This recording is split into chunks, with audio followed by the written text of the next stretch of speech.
যে ক্রিকেট নিয়ে দেশের মানুষের এত গর্ব, সেই ক্রিকেটকেই আদালতের কাঠগড়ায় দাঁড় করিয়েছেন আমিনুল ইসলাম বুলবুল। অদৃশ্য শক্তি ব্যবহার করে জেলা বিভাগের অ্যাডহক কমিটি থেকে নিজের ভোটারদের অন্তর্ভুক্ত করেছেন বিসিবির ভোটার তালিকায়। গুঞ্জন আছে, বেছে বেছে আমিনুল ইসলাম বুলবুলের পক্ষের শক্তির লোকদের রাখা হয়েছে খসড়া ভোটার তালিকায়, বাদ দেওয়া হয়েছে প্রতিপক্ষের ভোটারদের।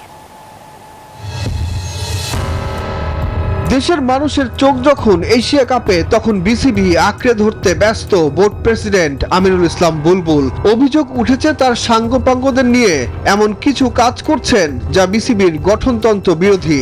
নিজে আইন ভেঙে বিসিবিকে দাঁড় করিয়েছেন আদালতের কাঠগড়ায়।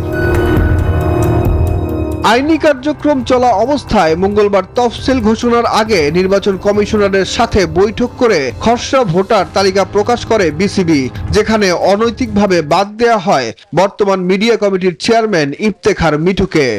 যুক্তরাষ্ট্রের 1 নম্বর জিম চেইন গোল্ড জিম এখন আবারও বাংলাদেশে। বসুন্ধরা আবাসিক এলাকা ও বসুন্ধরা সিটি শপিং মলে।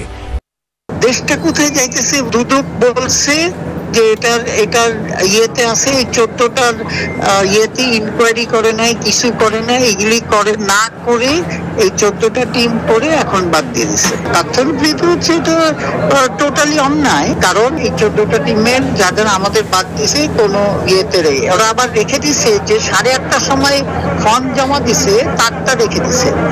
তবে সেই তালিকা আবারও পরিবর্তন করে নতুন তালিকা প্রকাশ করে বিসিবি, যেখান থেকে বাদ দেওয়া হয়েছে 15 ক্লাবের কাউন্সিলরদের, যা আমিনুল ইসলাম বুলবুলের বোর্ড প্রেসিডেন্ট পদ পাওয়ার ব্যাপারে সহযোগিতা করবে। আমি তো জাস্ট স্পোকম্যান, হোয়াট এভার বোর্ডে ডিসকাশন হয়েছে আমি just presenting to you. Balance যা আপনাদের কোয়েশ্চেন ছিল, বাকি যে কোয়েশ্চেনগুলি ছিল সেগুলির কিছু উত্তর অ্যাকচুয়ালি আমার জানা নাই। প্রেসিডেন্ট সাহেব যেই সব ডিসিশন নিয়েছেন এটার রেসপন্সিবিলিটি অ্যাকচুয়ালি ওনার কাছে বর্তায়। এদিকে জেলা ও বিভাগীয় ক্রীড়া সংস্থা থেকে 4 কাউন্সিলরকে বাদ দিয়ে জাতীয় ক্রীড়া পরিষদের দেয়া অ্যাডহক কমিটি থেকে কাউন্সিলর পদ দেওয়ার যে চিঠি দিয়েছিল বিসিবি, তা নিয়ে চলছে আইনি লড়াই। এই প্রক্রিয়া শেষ না হওয়ার আগেই ভোটার তালিকা প্রকাশ না করার অনুরোধ করেছিলেন বাদ পড়া 4 প্রার্থী, তবে তা মানেনি বিসিবি। এদিকে অনৈতিকভাবে যে 15 ক্লাবকে খসড়া ভোটার তালিকা থেকে বাদ দেওয়া হয়েছে তা নিয়ে আদালতে যাওয়ার সিদ্ধান্ত নিয়েছেন তারা।